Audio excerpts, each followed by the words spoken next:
అందరికీ నమస్కారం. మనందరికీ కాల్షియం అనేది ఒక రోజుకి 450 మిల్లీగ్రాములు పెద్దలకు కావాలి ముఖ్యంగా.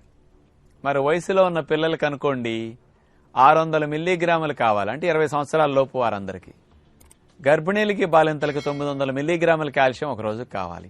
మరి ఇంత కాల్షియం అందితేనే ఎముకలు బలంగా ఉంటాయి. మరి కాల్షియం ఒంటికి పట్టాలంటే మీకు మరి విటమిన్ డి అనేది ఒకటి కావాలి. మీరందరూ ఒకసారి విటమిన్ డి చెకప్ చేయించుకోండి. 190 మందికి విటమిన్ డి లోపం ఉంది.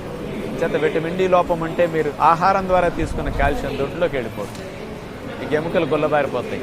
అంచేత కాల్షియం అందించినప్పటికీ ఎముకలు బలంగా ఉండాలంటే విటమిన్ డి లేనిది ఉపయోగం. చేత ఇట్లా చూసుకోండి.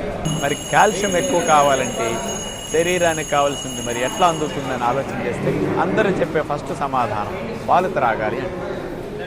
పాలల్లో కాల్షియం ఉంది. ఎంత కాల్షియం? చిక్కటి ఆవు పాలు పితికినట్టు తీసుకుంటే 120 మిల్లీగ్రామ్స్ కాల్షియం ఉంటుంది. 100 గ్రాముల పాలల్లో ఉండే కాల్షియం 120 మిల్లీగ్రామ్స్. గేదె పాలు చిక్కటి పితికిని తీసుకుంటే 220 మిల్లీగ్రామ్స్ కాల్షియం ఉంటుందండి. కానీ మనకు మార్కెట్లో దొరికే పాలు బయట పల్లెటూళ్ళలో కొనుక్కున్నా కానీ నీళ్లు సకానికి సగం కలుపుతారు. అందుకని చిక్కటి ఆవు పాలు నీళ్లు కలిపిన గేదె పాలు సమానంగా ఉంటాయండి. కాబట్టి నేను 100 గ్రామ్స్ మిల్క్ తీసుకుంటే 120 మిల్లీగ్రామ్స్ కాల్షియం మాత్రం లభిస్తుందంట. అందుకని మన పిల్లవాడికి 600 మిల్లీగ్రాముల కాల్షియం ఒక రోజు కావాలంటే 1/2 లీటర్ పాలు తాగించాలి. అందుకని మీరు పిల్లలకు కానీ ఇంట్లో ముసలి వాళ్ళకి కానీ ప్రొద్దున గ్లాసుల పాలు రాత్రి గ్లాసుల పాలు ఇస్తుంటారు. మరి 1/2 లీటర్ పాలు తాగితే 600 మిల్లీగ్రాముల కాల్షియం వస్తున్నది. నేను రావట్లేదు అంటలేదు. 1/2 లీటర్ పాలల్లో మరి పంచదార, పాలల్లో పొడి ఇవన్నీ కూడుకుంటే సుమారు 35-40 రూపాయలు ఖర్చు అవుతుంది.